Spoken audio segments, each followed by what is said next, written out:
Selamat malam teman-teman, perkenalkan saya Septiana. Pada kesempatan kali ini saya akan mempresentasikan jurnal refleksi saya berkaitan dengan mata kuliah Computational Thinking atau yang sering disebut dengan CT.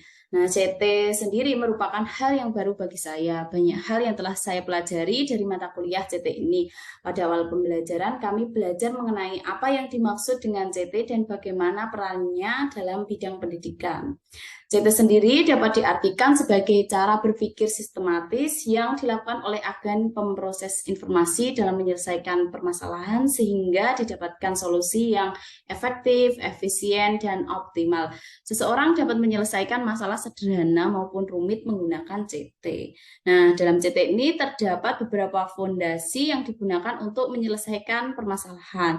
Fondasi tersebut meliputi dekomposisi, pengenalan pola, abstraksi, dan algoritma. Ada beberapa topik yang harus kami selesaikan pada mata kuliah ini. Di antaranya yang pertama adalah pendalaman pemahaman CT. Nah, pada topik ini kami belajar mengenai konsep dasar CT dan pentingnya mempelajari CT. Selain itu, kami juga dikenalkan dengan beberapa fondasi yang berkaitan dengan CT. Terdapat beberapa pertanyaan reflektif yang dapat digunakan mahasiswa untuk mengasah pengetahuannya mengenai CT.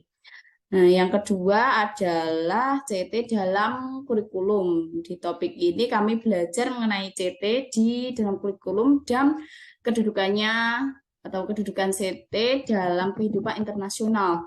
Kami mulai mengenal tentang istilah fase-fase dan CP atau capaian pembelajaran yang digunakan dalam kurikulum Merdeka. Kami diajak untuk lebih mengenal makna dari istilah yang terdapat dalam setiap CP. Yang ketiga adalah CT dalam problem solving. Nah, CT dalam problem solving kami pelajari dengan mengenal literasi membaca, literasi matematika, sains, dan finansial.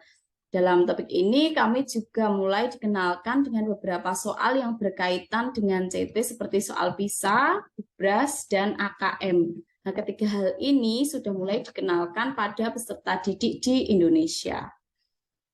Topik keempat adalah CT dan proyek. Kami mempelajari kaitan antara proyek dengan CT. Nah, proyek dan CT berkaitan langsung terutama pada perencanaan, implementasi, dan pengujiannya. STM menjadi pilihan dalam proyek topik ini. Integrasi CT dalam proyek di sekolahan dapat dilakukan dengan model Project Based Learning atau PJBL. Nah, topik kelima adalah integrasi CT dalam pembelajaran. Integrasi CT di sekolah dasar dapat dilakukan menggunakan model pembelajaran PBL atau Problem Based Learning. Model ini melatih peserta didik dalam memecahkan permasalahan. Proses pemecahan masalah dapat dilakukan dengan integrasi CT. Nah, di topik ini kami berlatih untuk menyusun RPP yang terintegrasi dengan CT. Pada topik 6, kami melakukan restrukturisasi portofolio. Topik ini berisi penugasan untuk mengumpulkan seluruh artefak perkuliahan dari topik awal hingga topik akhir. Selain itu, kami diberikan kesempatan untuk membuat sebuah infografis sebagai pengenalan CT pada masyarakat umum. Nah, infografis yang telah dibuat kemudian diunggah melalui berbagai macam media sosial.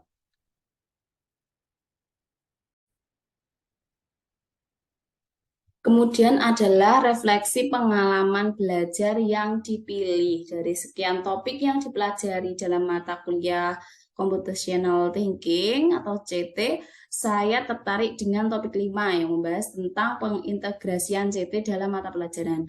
Bagi saya, materi ini sangat penting untuk dipelajari oleh seorang calon guru. Dengan mempelajari materi ini, saya menjadi tahu tentang bagaimana cara mengintegrasikan CT dalam mata pelajaran yang akan diajarkan di kelas.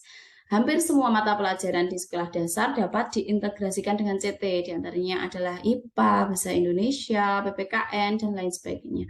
Pengintegrasian CT dilakukan dengan memasukkan beberapa fondasi CT dalam perencanaan pembelajaran. Nah, fondasi tersebut terdiri dari dekomposisi, pengenalan pola, abstraksi, dan algoritma. Peserta didik akan berkenalan dan mulai terbiasa dengan CT jika dalam pembelajaran sehari-hari guru selalu berusaha untuk menerapkan CT. Nah, dengan adanya CT, peserta didik akan terbiasa untuk dapat berpikir secara sistematis sehingga mendapatkan solusi yang efektif, efisien, serta optimal. Selain itu, peserta didik dapat terus melatih kemampuan penyelesaian masalah melalui pembelajaran yang telah menggunakan CT di dalamnya. Nah, mata kuliah ini dilakukan melalui Learning Management System atau yang sering kita sebut LMS dan tatap muka dengan alur merdeka.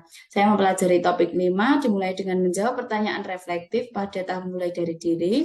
Setelah itu saya membaca materi pada eksplorasi konsep. Nah, di sana terdapat bacaan mengenai computational thinking dan beberapa lembar kerja yang harus diselesaikan. Kemudian saya dan teman-teman bergabung dalam ruang kolaborasi untuk mencoba mengintegrasikan CT dalam rencana pelaksanaan pembelajaran atau RPP yang telah kami susun. Nah, hasil dari diskusi dipresentasikan pada tahap demonstrasi kontekstual.